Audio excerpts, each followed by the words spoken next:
O que é a melancolia?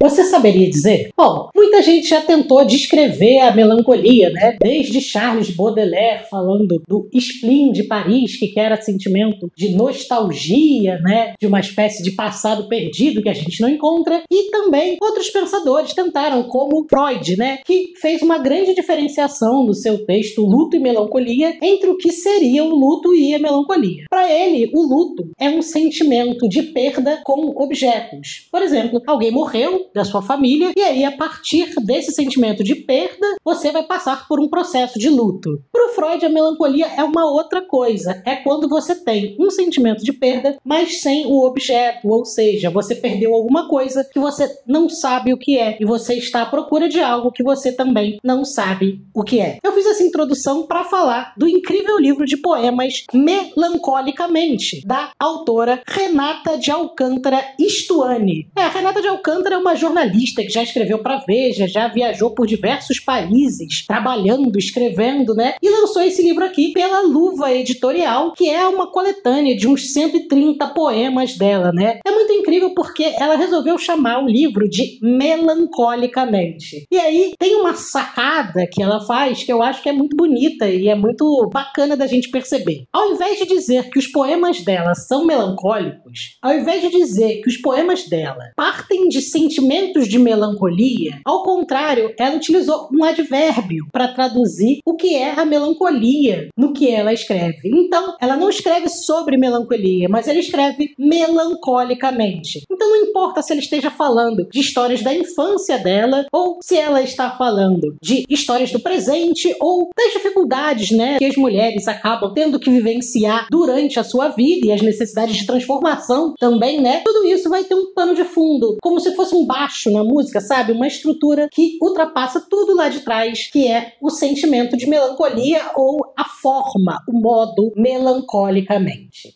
Agora eu vou prender aqui meu microfone para poder folhear o livro e falar melhor com vocês. Só um segundo.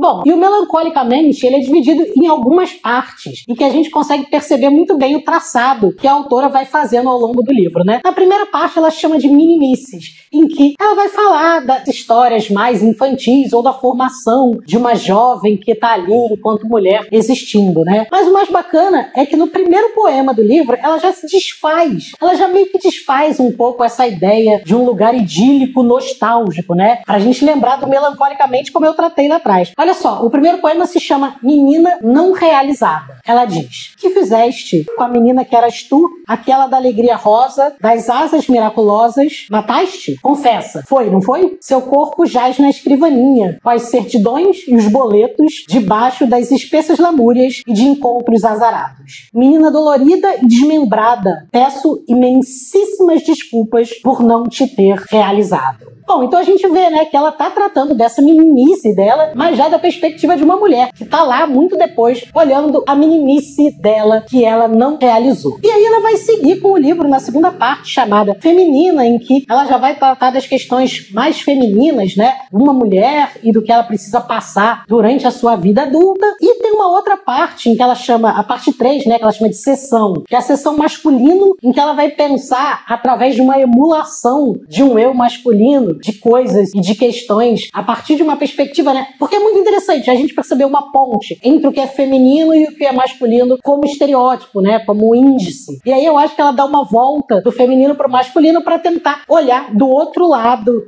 da história a ponta e reunir. É uma parte muito interessante também. Logo em seguida, ela vai tratar dos lugares, né? Porque ela já viajou para muitos lugares, já morou em muitos lugares, então a gente vai ter partes como América do Sul, a Catedral de Brasília, a fome de Lisboa, São Paulo, Melancolicamente Europeu, São Paulo e Os Homens de Paris. Depois dessa sessão 4, ela vai para a sessão 5, chamada Divindades, que é uma das minhas preferidas, porque ela está tentando fazer uma conexão entre aquilo que foram as meninices dela, a mulher que ela foi, o homem que ela emulou e os lugares que ela viajou, através dessa uma relação com Deus, com uma metafísica possível. É aí que tem um dos meus poemas preferidos do livro, que eu vou ler um pouco para vocês, que chama O Deus que Presinto. Diz ela: o Deus que presinto na escuridão chegou até mim numa nau, tem olho de pedra marinha, tem ao lado um anjo mau e sangue rubro de vinha. Tenho na mata outro Deus de escamas e corpo alongado, que me conta do tempo, da terra e do vento. Sua voz sem idade sibila na claridade. E esse, para mim, é o trecho mais bonito de todos. Meu Deus me abre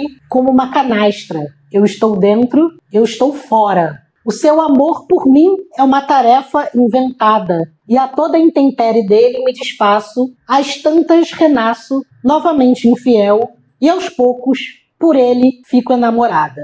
O meu amor o protege de nunca existir. Então, é interessante, porque, novamente, né, ela está tratando da meninice, e fala da meninice não realizada, e depois, quando ela vai pensar em divindades, ela pensa num Deus que ela não acredita, mas que ela pressente e presume que existe, ou gostaria que existisse, né? E aí, para fechar, tem uma última sessão que ela chama de Amor e Luto. Bom, esse aqui é um pouquinho do que vocês podem ver e conhecer no livro Melancolicamente, de Renata de Alcântara Stuani. Essa poeta paulista que é sensacional e eu gostei muito de ter conhecido. Eu sempre fico muito feliz quando eu conheço poetas que são independentes, que estão lançando suas obras por aí, mas tem tanto viço, tanta forma, tanta autoridade para escrever poesia. Eu acho que a Renata Stuani, ela tem uma alegria muito grande na forma de literatura dela, porque ela encontrou uma forma de ser gentil, doce, mas ainda assim muito firme. Ou, olhando o contrário, de manter uma firmeza de olhar no mundo, que é um trabalho de linguagem audaz diante de um universo tão cruel, ao mesmo tempo em que não perdeu uma singeleza, uma nostalgia de algo que o mundo poderia ter sido. Assim é Renata, melancolicamente vendo o mundo,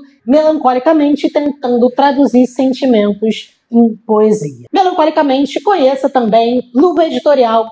Um abraço, gostou? Comente e até mais.